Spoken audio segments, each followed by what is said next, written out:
thì ta kiên mê với chót năng tất sống qua cái phải tiền bị sẽ nào sẽ này cày thảo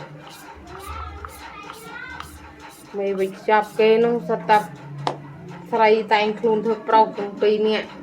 từng mê thông từng mê tu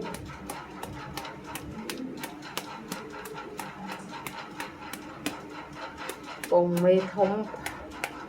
đồ nhẹ càng cho rền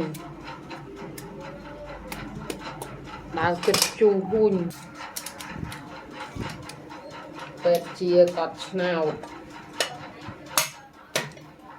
เธอเป็ดติดใจเด็กอาย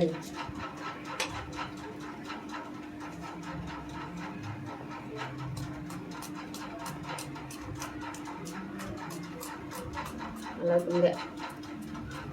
ติดใจให้นางเลยที่เอาบางคนไทยไป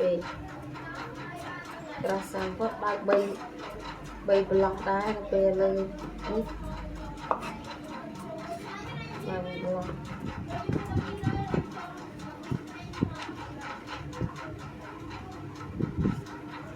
เป็ดเลยนะท่านเนี่ยเป็ดริอัดดีกว่าเป็ดหรือมัวท่านเนี่ยบ้าจริงมองบุญมั้ง